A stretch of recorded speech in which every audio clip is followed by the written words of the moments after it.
नमः श्रीदेव्य।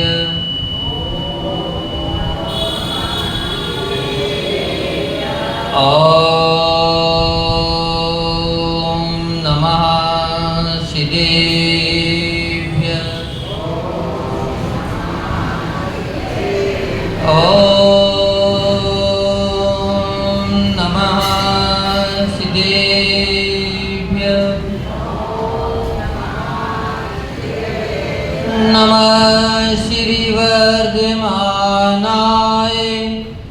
निर्धोत्कलिलात्मने सालोकानां त्रिलोकानां यद्विद्यादर्पणायते यद्विद्यादर्पणायते यस्य स्वयं स्वभावाप्ति प्रभावे कृतस्तकर्मणा तस्मै संज्ञानरूपाय नमोस्तु परमात्मने नमोस्तु परमात्मने। गुरुः पान्तो नो नित्यं ज्ञानदर्शननायिका चारित्राणो गंभीरा मोक्षमार्गोपदेशिका। जय देवादेव आदि ब्रह्मादिनाथ भगवान की जय। देवादेव भगवान श्री अजितनाथ भगवान की जय। देवादेव भगवान श्री शांतिनाथ भगवान की जय। वर्तमान शासन नायक भगवान महावीर स्वामी की जय। आचार्य भगवान श्री पूज्यपाद स्वामी की जय। गुरु नाम गुरु सूर्य गच्छाचार्य श्री विराग सागर जी महामुनिराज की जय। पट्टाचार्य आचार्य भगवान श्री विशुद्ध सागर जी महामुनिराज की जय। मम आराध्य गुरुदेव जिनागम पंथ प्रवर्तक भावलिंग संत राष्ट्रयोगी शमनाचार्य गुरुदेव विमर सागर जी महामुनिराज की जय। जिनागम पंथ जय भक्त हो पुरी चिलेश्वर विश्व सागर मुनिराज की जय। पुरी चिलेश्वर विश्व सागर मुनिराज की जय। समय का व्यतीत होना समय का व्यतीत होना आयु क्षय का कारण है। समय का व्यतीत होना धन वृद्धि का कारण है। लोभी मानव जीवन का कोई मूल्य न जाने रे। जीवन है पानी के बूंद कब मिट जाए रे। होनी अनहोनी हो होनी अनहोनी कब क्या घट जाए रे। जीवन है पानी के बूंद कब मिट जाए रे। जय दो जिनागम पंथो अनादि अनिधन जिनागम पंथ जय बंधु। हे भव्य आत्माओं यानी आत्माओं अपन सभी प्रभु वर्धमान स्वामी के शासन में जन्मे और उन्हीं की पवित्र पावन देशना को श्रवण कर अपनी आत्मा का कल्याण कर रहे हैं। अपने जीवन का उत्थान का कार्य कर रहे हैं। यह अपना अहोभाग्य है क्योंकि आचार्य भगवंत ने प्रभु की वाणी को समझकर अपने लिए बहुत सरल बना दिया और पूज्यपाद स्वामी इस स्टॉप देश महाग्रंथ के माध्यम से अपने जीवन का कल्याण करा रहे हैं। अपने जीवन से अवगत करा रहे हैं कि तेरा जीवन क्या है, तो क्या करने आया था और क्या कर रहा है। इससे तेरी दुर्गति है या ऐसे तेरी सुगति है। तो सुगति का रास्ता बता रहे हैं, दुर्गति से दूर होने का राज बता रहे हैं। आचार्य भगवान ने कल बताया था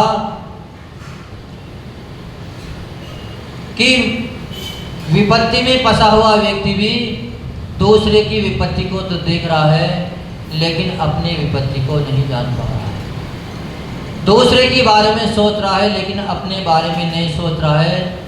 दूसरे का दुख दूर करने की सतत प्रयास कर रहा है लेकिन अपना दुख दूर करने का प्रयास नहीं कर रहा है। लेकिन ये मानना जब तक स्वयं का दुख दूर नहीं कर पाओगे तब तक आप दूसरे का भी दुख दूर नहीं कर सकते।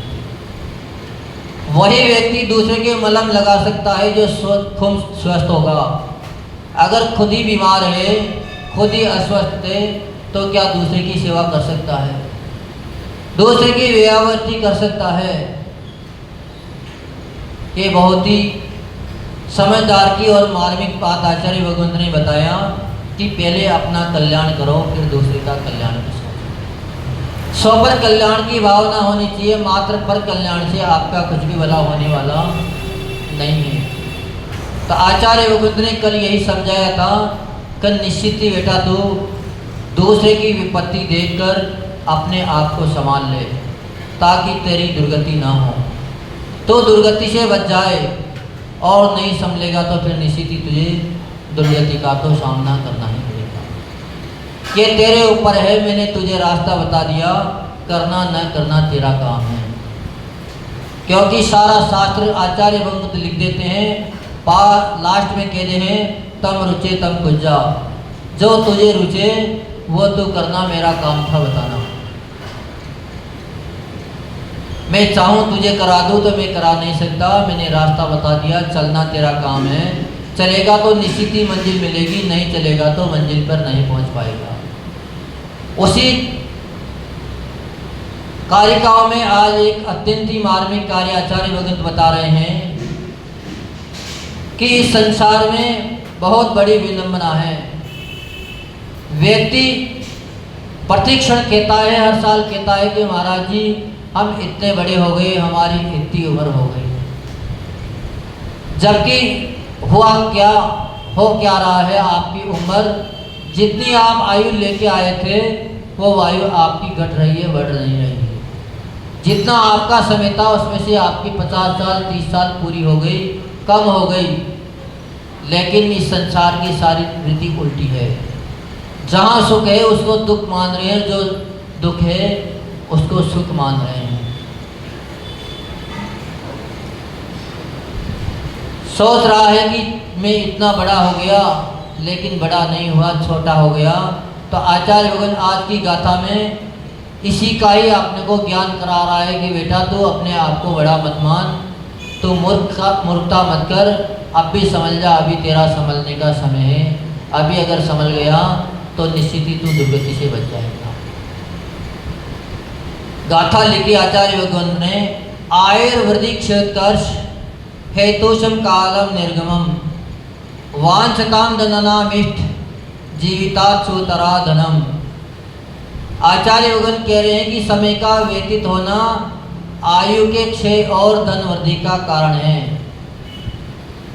आयु जितनी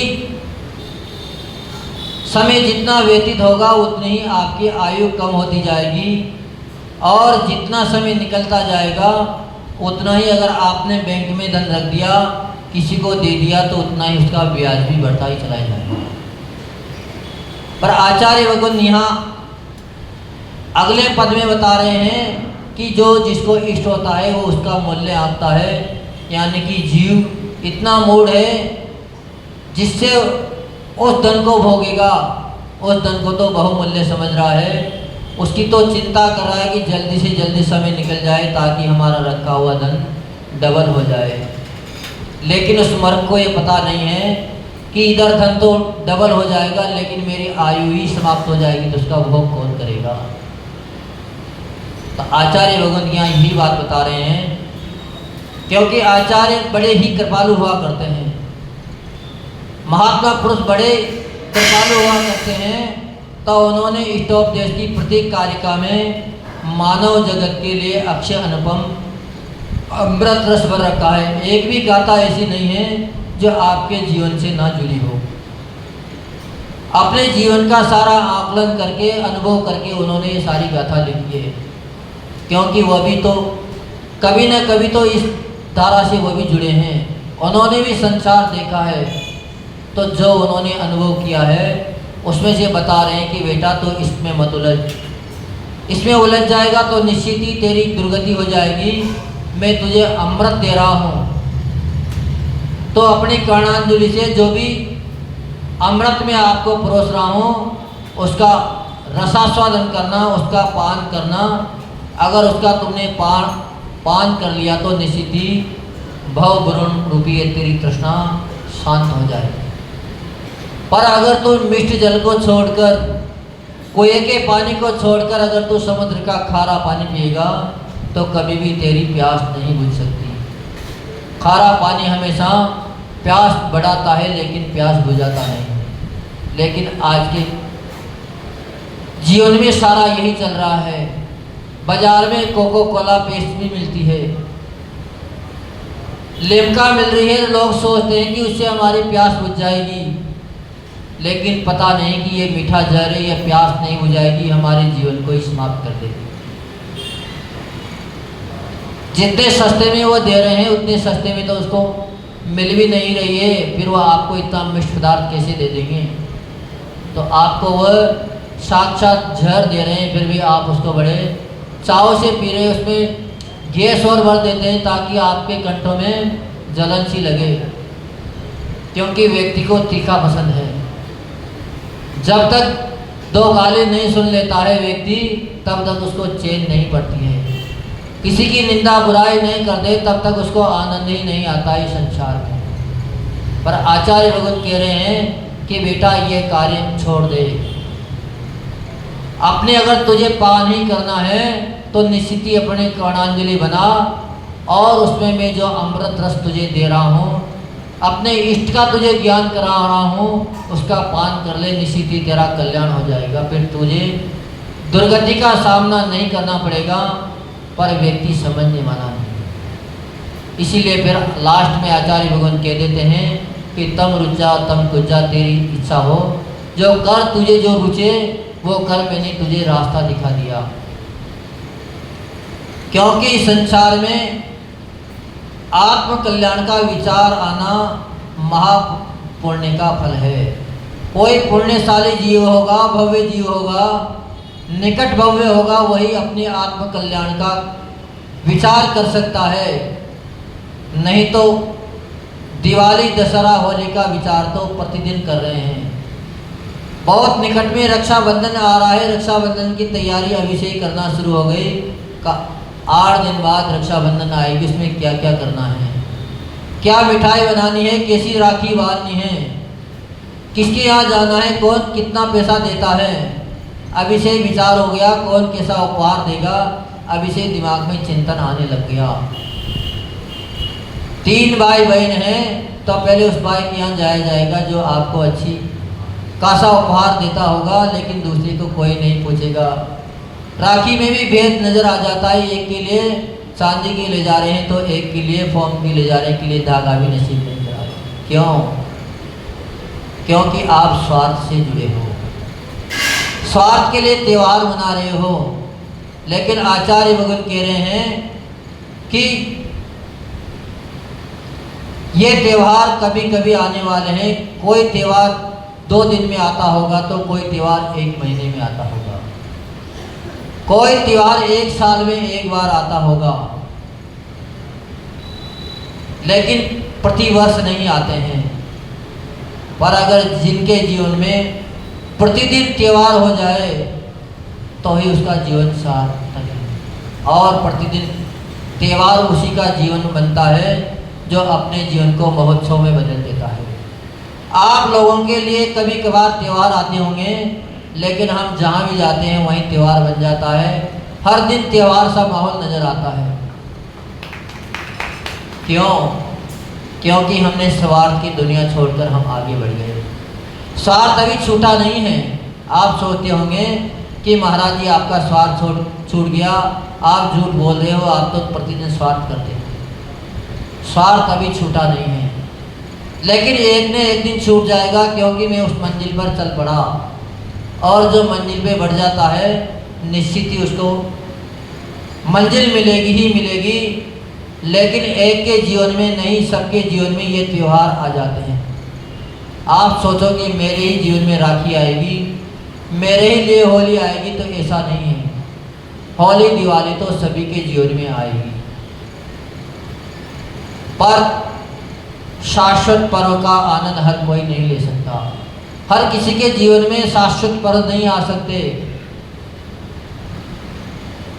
और जो शाश्वत पर्व से जुड़ जाता है वही निश्चित ही अपना कल्याण कर पाता है।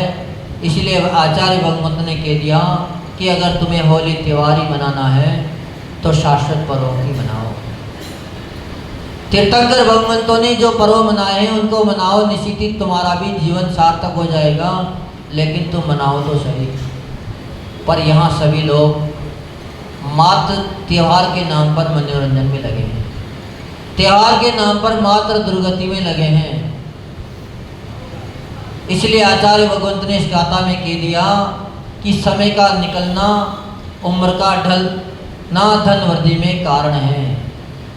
क्योंकि जितना समय निकलता जाएगा उतनी ही आपकी उम्र कम होती जाएगी, और जितना समय निकलता जाएगा अपने ऊपर नहीं है।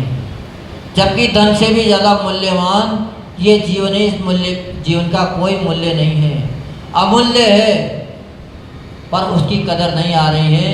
पर जिसका कोई भी मूल्य नहीं है उसके लिए रात दिन दौड़ रहा है, न खाने को चैन है न सोने को चैन है। दिन में दौड़ रहा है, रात में व्यक्ति दौड़ रहा है, धन कमा रहा है। लेकिन क्या वह धन आपके लिए एक श्वास भी दे सकता है? आपका अगर अंत समय आ जाएगा तो धन यहाँ पड़ा ही रह जाएगा, एक समय भी आपको उस धन से प्राप्त नहीं होगा। चाहे कितना भी बड़ा डॉक्टर हो, कितना भी बड़ा हकीम क्यों ना हो, एक पल के लिए आप उस धन से अपना जीवन नहीं खरीद सकते, तो फिर उस जीवन का क्या मूल्य है? तो आचार्य योगन कह रहे हैं कि आयु को क्षय मत करिए। आयु क्षय हो, धन क्या है? धन तो एक हाथ का मेल है। धन को क्या कहते हैं कि ये तो हाथ का मेल है। हथेली को आप कितना भी साफ कर लीजिए, कितनी भी साबुन लगा के, शैम्पू लगा के धो लीजिए, फिर भी 2 मिनट बाद अगर हथेली को रगड़ोगे तो निश्चित ही उसमें से मेल और निकल आएगा। कहाँ से आ रहा है? ऐसे ही धन को एक मेल की उपमा दे दी गई है कि ये तो कचरा है, इससे कभी भी तेरा भला होने वाला नहीं है। लेकिन जीव फिर भी धन को ही श्रेष्ठ मान रहा है। तो आचार्य भगवत ने कह दिया कि निश्चित ही आप इसे नाता तोड़ के धर्म से जोड़ने का प्रयास करिए। कवि ने भी 12 भावना में लिखा है, दल बल देवी देवता मात पिता परिवार, मरती वीरिया जीव को कौन राखन हार। इस संसार में इस जीव को कोई भी रख नहीं सकता, कोई भी इसकी रक्षा नहीं कर सकता। न दल यानी बलवान कर सकता, न सेना नायक कर सकता, न राजा कर सकता, न देवी कर सकती न देवता कर सकते, क्योंकि उनका शरीर स्वयं का ही नाशवान है। जब खुद की रक्षा नहीं कर सकता तो दूसरी की रक्षा कौन कर सकता है? इस मरने वाले शरीर को न परिवार बचाएंगे न कुटुंबी बचाएंगे, फिर भी शरण जाता है तो व्यक्ति कहाँ जाता है? बलवान व्यक्ति की शरण जा रहा है। थोड़ी सी बीमारी होते ही देवताओं के पास जा रहा है कि वह हमारी बीमारी मेट दे, हमें स्वस्थ कर दे। अरे भैया वो खुद ही बीमार है, तुझे कैसे स्वस्थ कर देगा? खुद की संभाल नहीं है, वो स्वस्थ कैसे कर देगा? आप हम लोगों के पास आ जाते हो कि महाराज जी हमें ऐसा आशीर्वाद दे दो कि हम स्वस्थ हो जाएं। अरे हम हमारा पहले खुद का तो इंतजाम कर लें। अभी आधा घंटा 1 घंटे बाद जैसे ही पेट में भूख लगेगी और विधि लेके आपके सामने हाथ फैलाने पहुंच जाएंगे कि भैया कुछ दे दो। जब हमारे अंदर सामर्थ्य है तो क्यों जा रहे हैं हम आपके पास हाथ फैलाने? क्योंकि भगवान ने जब सामर्थ्य हासिल कर ली उसके बाद किसी के सामने हाथ नहीं फैलाया। उन्होंने कह दिया कि अब हम सक्षम हैं, अगर तुम हमसे मांगोगे तो निश्चित ही हम तुम्हारी भी सहायता कर देंगे। हम उस लायक बन गए, क्योंकि जिसके पास होगा वही देगा, जिसके पास है ही नहीं वो क्या दे देगा आपको। पर फिर भी आप कहाँ जा रहे हो? आप कौवे के घोंसले में मांस ढूंढ रहे हो, जबकि वो खुद ही उसके लिए तरस रहा है, वही दर दर भटक रहा है कि कहीं से मुझे मिल जाए। देवी देवता तरस रहे हैं कि कोई हमें भोग लगाने आ जाए, कोई हमारे दर पे अगरबत्ती जलाने आ जाए। वो आस कर रहा है, आपको दुख दे रहा है, आपको प्रताड़ित कर रहा है कि ऐसे नहीं तो ऐसे आएगा, जबरदस्ती बुला रहा है। फिर भी आप जैसे मूर्ख देवी देवताओं को ढोकने जा रहे हैं, वो आपको कुछ नहीं देगा भैया। आचार्य भगवंत ने बता दिया कि पहले स्वयं की रक्षा कर, फिर दूसरे की कर। क्योंकि एक दृष्टांत पढ़ा था मैंने बहुत पहले कि अकबर सम्राट का दरबार लगा था। उस दरबार में बीरबल भी उनका एक मंत्री था, पर सभी लोग उस मंत्री से चिढ़ते थे क्योंकि उसका सम्मान हुआ करता था। अब जिसके पास ज्ञान होगा, जिसके अंदर प्रज्ञा होगी, उसका सम्मान क्यों नहीं होगा? प्रज्ञावान पुरुष का हर जगह सम्मान हुआ करता है। बीरबल हाजिर जवाब था। तो राजा से किसी ने कह दिया कि राजन, आज बीरबल आएगा तो उससे पूछी जाए कि अगर मेरी दाढ़ी में आग लग जाए और तेरी दाढ़ी में भी आग लग जाए तो पहले किसकी बुझाएगा? राजा ने सोचा कि बात तो सत्य है, अगर मेरा सेवक है, मेरा वफादार मंत्री है, तो पहले मेरी रक्षा करना चाहिए। जैसे ही दरबार लगा, कथा का दरबार भरा था, सभी मंत्री सदस्य वहाँ पर उपस्थित थे। उसी समय सम्राट आए, अपने सिंहासन पर विराजमान हुए और बड़े गंभीर मुद्रा में बोले कि मैं आप सभी लोगों से एक जिज्ञासा है मेरे अंदर, वो पूछना चाहता हूँ, क्योंकि आप सभी हमें अपना पन दिखाते हैं, अपने होने का दावा करते हैं कि मेरे से ज़्यादा वफादार कोई दूसरा नहीं है। तो मैं सर्वप्रथम बलवीर से ही पूछता हूँ कि क्योंकि बलवीर हमारे निकट रहता है, 24 घंटा हम उनको साथ रखते हैं। तो बलवीर से पहुँच पड़े कि बताओ बलवीर, मेरी दाग में अगर आग लग गई, बीरबल का अगर मेरी दाढ़ी में आग लग गई और तेरी में भी लग गई तो किसको बुझाएगा? तो उसने कहा कि जापना, आप पहले और से पूछ लीजिए, फिर लास्ट में मैं बताऊंगा।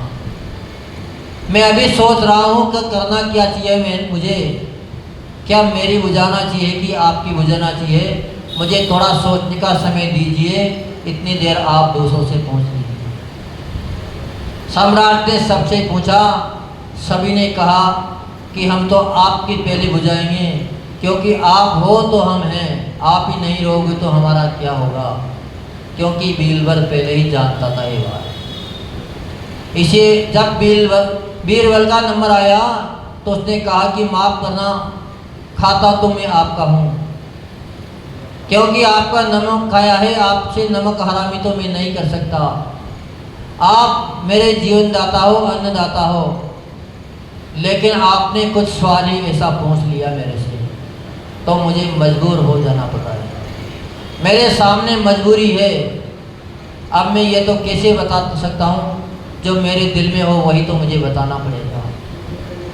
तो सम्राट, आपकी दाढ़ी में अगर आग लग गई और साथ ही अगर मेरे में भी अगर कारणवश लगी, वैसे तो भगवान से दुआ मांगता हूँ कि कभी भी न तुम्हारी दाढ़ी में आग लगे न मेरी में लगे, पर फिर भी अगर अचानक कोई प्रसंग बन गया, लग भी गई, तो पहले मैं मेरी दाढ़ी की आग बुझाऊंगा। इतना सुनते ही सम्राट आग बबूला हो गया कि ये तो उन लोगों से भी गया बीता है जिनको मैं कभी कभार बुलाता हूँ, साल 6 महीने में एक बार सम्मानित करता हूँ। ये तो उनसे भी गया बिताए वाकई में नमक हरामी है। तो उसने कहा कि जब मैं तेरा इतना ख्याल रखता हूँ फिर तूने ये बात कैसे कही? तो बीरबल ने कहा कि सम्राट माफ़ करना, जब मैं ही मेरी आग नहीं बुझेगी, मैं ही जल रहा हूँगा तो तुम्हारी आग बुझाने में कैसे आ सकता हूँ? जो स्वयं ही दुखी है वह दूसरे को सुखी कैसे कर सकता है? तो आचार्य भगवान यहाँ यही बता रहे हैं कि ये धन दौलत आपकी आयु में आपको कारण दिख रहा है कि समय व्यतीत होते ही ये बढ़ रहा है, लेकिन इसके बढ़ने पे ध्यान मत दीजिए। जितना आप सोच रहे हो कि जितना जल्दी समय निकल जाए में डबल मिलेगा, लेकिन उतनी ही जल्दी तेरी आयु भी क्षीण हो जाएगी।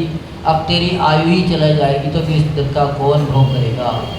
तो समझ जा, अब भी इस जीवन के रहते इस धन को तू पुण्य के कार्य में लगा दे।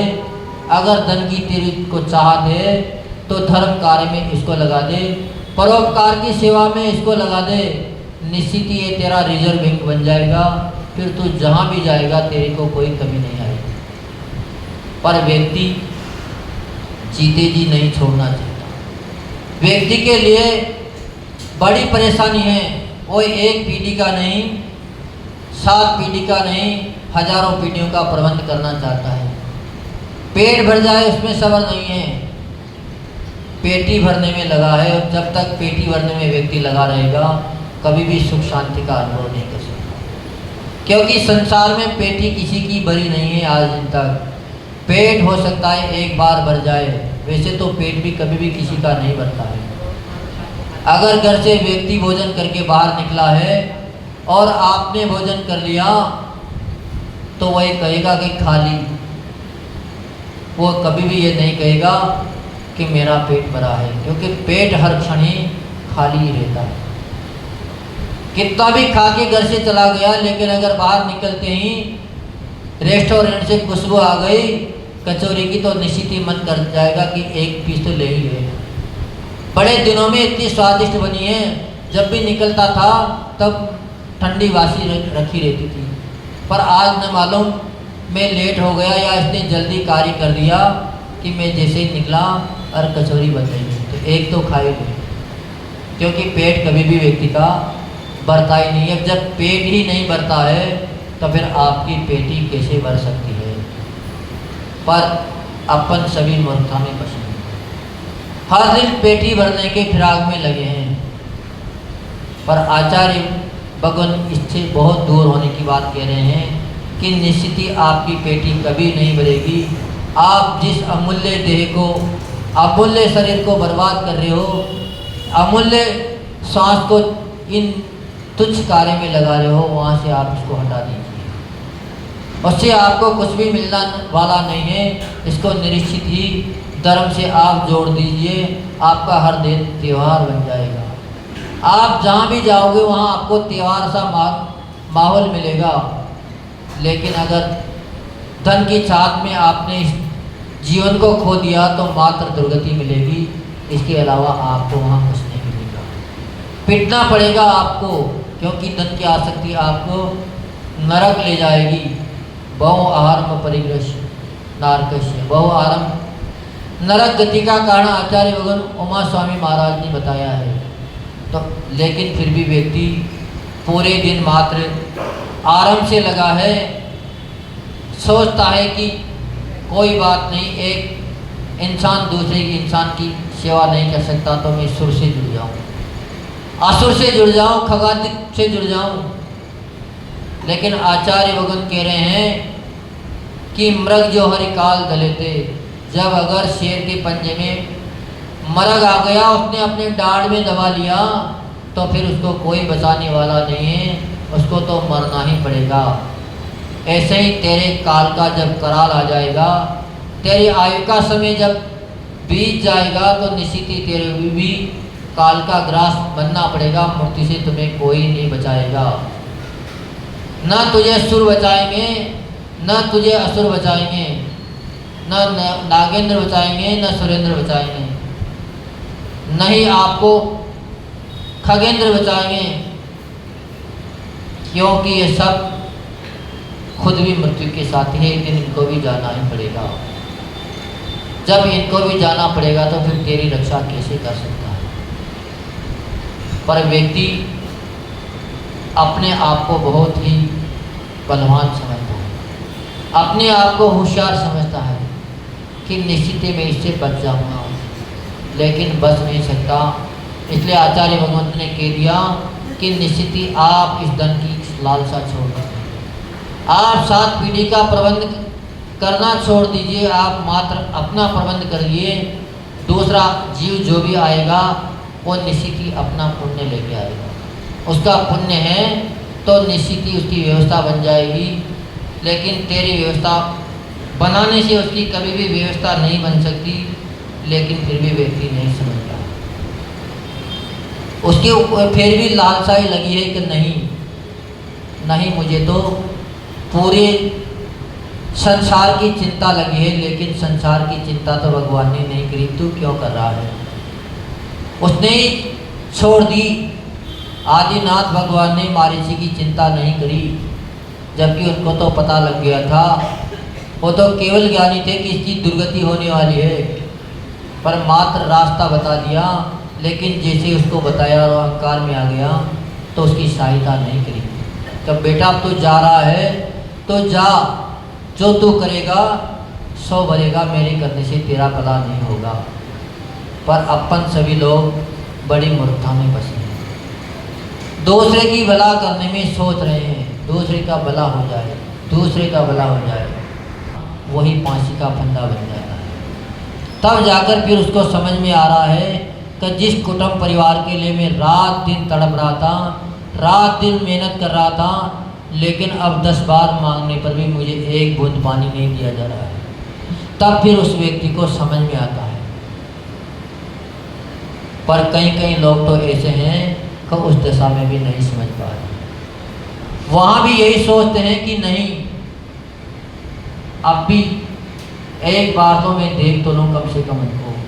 क्योंकि ऐसा ही दृष्टांत पूज्य गुरुदेव जब अशोक नगर में चतुर्मास कर रहे थे तो वहाँ का सुनाते हैं कि मैंने 2003 में जब वहाँ पर चतुर्मास किया, क्योंकि उस समय पूज्य गुरुदेव भी बहुत नए गए थे, 2000 में अलग हुए, प्रभाव ना करी। उसी समय एक परिवार उनके पास आया, की घर ले जाकर सार संभाल कर लिए, अब इसको हॉस्पिटल से दवा नहीं दी जा सकती, दवा कुछ असर नहीं करेगी। तो हम लोगों की इच्छा है कि उनका समाधि मरण करा दीजिए, भगवान उनको संबोधन दे दीजिए, ताकि उनकी का जीवन सुधर जाए। अंतिम समय में भी अगर व्यक्ति धर्म से जुड़ गया तो निश्चित ही व्यक्ति सुधर जाता है, उसका जीवन सुधर सकता है। तो आचार्य भगवत ने भी बड़ा दयावान थे, करुणावान थे। वैसे तो वह लोग उनके आर्चर्या के समय आए थे, शुद्धि करने जा रहे थे, इतने में वे पहुंच गए। तो फिर भी गुरुजी रुके, चलो कोई बात नहीं, अगर मेरे निमित्त से किसी जीव का भला हो रहा है तो मैं आर्चर्या 1 घंटे बाद कर लूँगा। आज नहीं मिलेगी तो कल कर लूँगा, कोई दिक्कत नहीं, एक दिन में मैं मर भी नहीं जाऊँगा। पर अगर मेरे संबोधन करने से उस जीव का कल्याण हो जाए तो निश्चित ही मैं उसका संबोधन कर देता हूँ, आप ले आइए। वो लोग उन दादा को लेकर वस्तिका में पहुँच गए, गुरु महाराज के सामने ले आए, लेटे थे। आते ही परिवारजन बोले कि दादा देखो आचार्य श्री आपके सामने खड़े हैं, महाराज आपके सामने खड़े हैं, आपसे कुछ कह रहे हैं, कुछ तो बोलो, उनको देखो तो सही आप। आचार्य भगवंत ने भी कहा कि दादा एक बार देख तो लो हमें, क्या हमसे आपकी दुश्मनी है? क्या आपको शत्रुता नजर आ रही है? हम आपके दुश्मन नहीं है, एक बार तो देख लीजिए। लेकिन फिर भी दादा आचार्य श्री को नहीं देख रहे। जिस दिशा में आचार्य खड़े थे उस दिशा में न देखकर बाकी तीनों ही दिशाओं में बार बार दादा नजर घुमा रहे थे। उनकी बात सुनी नहीं रहे थे। इतने में आचार्य भगवान समझ गए कि यह हमें नहीं देख रहे हैं, अभी इनको किसी न किसी की चाहत है, किसी को देख रहे हैं। तो आचार्य भगवान ने उनके लड़कों से बोला कि आप लोग इनसे पूछिए कि किनको बुलाना चाह रहे हैं, किनको देख रहे हैं बार बार। तो उन्होंने पूछा कि भैया वो फला लड़का आ गया कि नहीं आ गया, बड़ा आ गया कि नहीं आ गया? तो सभी उन्हीं के साथ थे, जबकि वो उनके लड़के भी नहीं थे। वो तो दूसरे ही परिवार के थे, उनका उनसे कोई रिश्ता नहीं था, मात्र उन्होंने उनको अपने घर पर रख लिया था, अपना दत्तक पुत्र बना लिया था उनको, लेकिन उनका वो कोई खून नहीं थे। फिर भी उन्होंने जैसे ही एक का नाम नहीं सुना तो कि वो कहाँ गया, अरे वो तो यहीं पीछे ही तो खड़ा है दादा, आप देख नहीं पाए। इतने में दादा बोले, अरे मूर्खों, तुम सारे के सारे यहाँ आ गए, क्या घर के कुंडी लगा के आए कि नहीं आए? उस स्थिति में भी उसको क्या याद आ रहा है कि घर की सांकल लगी है कि नहीं लगी है, घर में कोई चोर तो नहीं आ जाएगा। वही सारी गलती आप लोग कर रहे हैं। इतने में गुरु महाराज ने कहा कि भैया अभी से ले जाइए, और अगर इनकी इच्छा हो तो कुछ दान पुण्य करा दीजिए।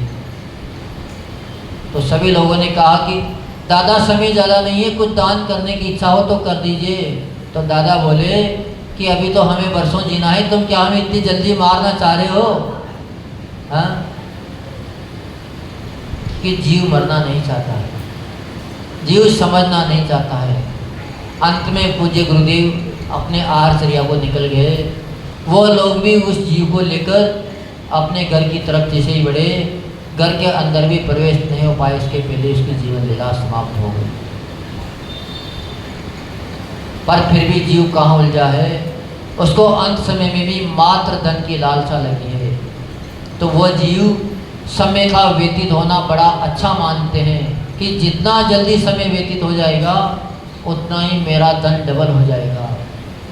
तो निश्चित ही आचार्य भगवत ने अपने को तो समझा लिया कि उसने गलती करी, कोई बात नहीं, मेरे अंदर करुणा आ रही है आपके लिए, क्योंकि मुझे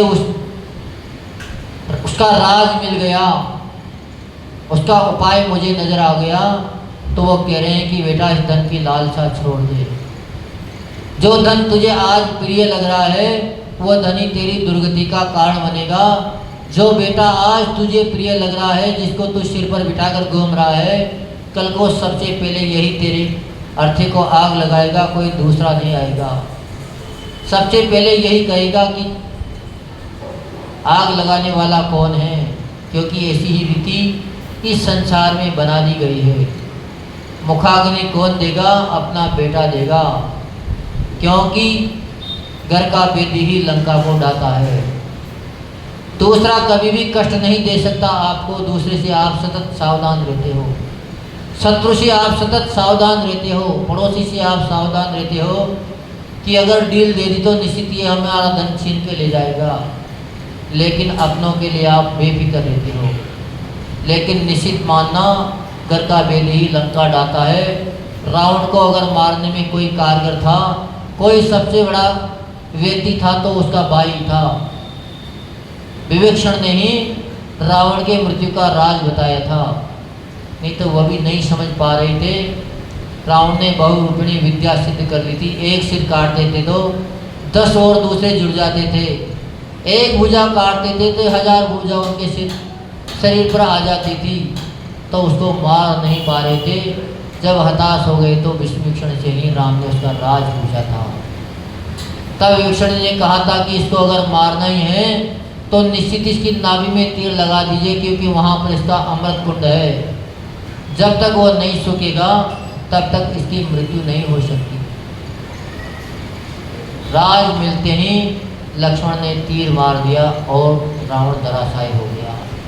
तो आपको दुर्गति में ले जाने वाले आपके ही कुटुंबीजन हैं, आपके ही परिवारजन हैं। आपके द्वारा कमाया हुआ ये धन ही आपकी दुर्गति का कारण बनेगा। इसलिए अगर आपको दुर्गति से बचना है तो इस धन से दूर हो जाइए, इन कुटुंबीजनों से दूर हो जाइए और अपनी आयु का बहुमान जगाइए कि जो बड़े मुश्किल से मिली है। हर किसी को नहीं मिलेगी मनुष्य आयु।